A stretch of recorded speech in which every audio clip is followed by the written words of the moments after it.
বন্ধুরা মেনুর প্রথমেই দেখিয়ে দিচ্ছে একেবারে সাদা সাদা ঝরঝরে গরম গরম ভাত। এই দেখো, দেখতে পাচ্ছ, একেবারে ঝরঝরা ভাত করে নিচ্ছি সাদা সাদা। আচ্ছা, তারপরে কি রান্না করেছি চলো। আজকে সারাদিন মানে জামা কাপড় তো প্রচুর কেচেছি, তো ছাদে ওঠা নামা করতে করতে আজকে অনেকটা সময় চলে গেছে, তবুও তাড়াতাড়ি রান্না হয়ে গেছে। এখানে করে নিয়েছি কাঁকরোল ভাজা। দেখো কাঁকরোল ভাজাটা কি সুন্দর হয়েছে, এটা কিন্তু আমার গাছের কাঁকরোল ভাজা, ঠিক আছে, দারুণ হয়েছে দেখতে। আচ্ছা, তারপরে কি করেছি চলো। এটা হচ্ছে কালকের উচ্ছে আর হচ্ছে গিয়ে কাঁচকলা মিশিয়ে, মানে উচ্ছেটা আলাদা ছিল, কাঁচকলাটা আলাদা ছিল, আমি দুটো একসাথে গরম করে নিয়েছি। যাই হোক, একটু কালো কালো হয়ে গেছে যেহেতু ভাজার উপর ভাজা হয়েছে, তো তো যাই হোক। তারপরে এখানে করেছি থোড় ভাজা।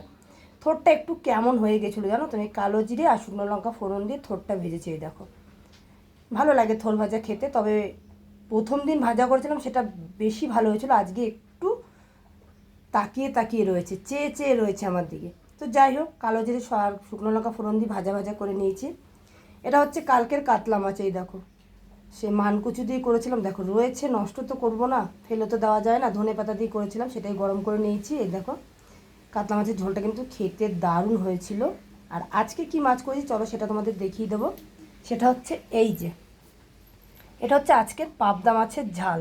দেখো, আমি পেঁয়াজ আর টমেটো বাটা দিয়ে করেছি, অল্প একটু জিরের গুঁড়ো, অল্প একটু লঙ্কার গুঁড়ো দিয়েছি, আর ওপর দিয়ে ধনেপাতা ছিটিয়ে দিয়েছি। যাই বলো না কেন, পাবদা মাছের ঝালটা কিন্তু দেখেই মনে হচ্ছে অনেকটা টেস্টি হয়েছে। তো আমার এই মেনুগুলো তোমাদের কেমন লাগলো অবশ্যই কমেন্টে জানিও, আর আমার এই মেনুর ভিডিও, রান্নাবান্নার ভিডিওগুলো তোমাদের কেমন লাগছে সেটা কিন্তু জানাতে ভুলো না।